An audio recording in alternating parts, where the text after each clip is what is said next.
যুক্তরাষ্ট্রের president Donald Trump হরহামেশাই বলে থাকেন ভারতের প্রধানমন্ত্রী নরেন্দ্র মোদী তার পরম বন্ধু। মোদী ও তার সমর্থকরা সে গল্প বলে বেড়ায় প্রায়ই।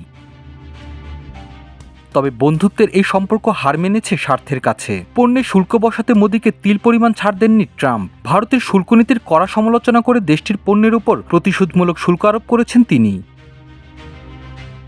হোয়াইট হাউসের মুখপাত্র ক্যারোলাইন লেভিট জানান, ভারতের মতো যেসব দেশ যে হারে শুল্ক আরোপ করবে সে একই হারে তাদের পণ্যে শুল্ক বসাবে যুক্তরাষ্ট্র। পাল্টাপাল্টি শুল্কের ক্ষেত্রে কাউকে ছাড় দেওয়া হবে না জানিয়ে ক্যারোলাইন বলেন, যুক্তরাষ্ট্রের পণ্য আমদানির ক্ষেত্রে 100% পর্যন্ত শুল্ক আরোপ করে রেখেছে ভারত।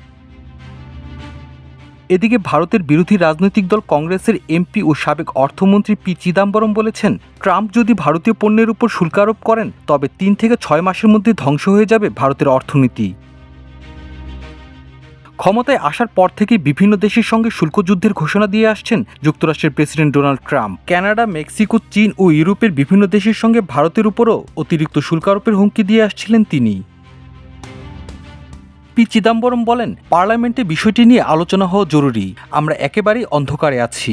যুক্তরাষ্ট্রের শুল্ক আরোপের প্রতিক্রিয়া নিয়ে যথাযথ পরিকল্পনার প্রয়োজন আছে বলেও মন্তব্য করেন তিনি। যুক্তরাষ্ট্রের 30টি খাতে পণ্য রপ্তানি করে ভারত। এর মধ্যে 6টি কৃষি ও 24টি শিল্প খাতের পণ্য। বিশ্লেষকরা বলছেন, এসব শুল্কের ফলে ভারতের রপ্তানি বাজার হতে পারে সংকুচিত। কিছু ক্ষেত্রে যুক্তরাষ্ট্রের বিকল্প বাজারও খুঁজতে হতে পারে ভারতকে। মাল্টিমিডিয়া ডেস্ক, আমার দেশ।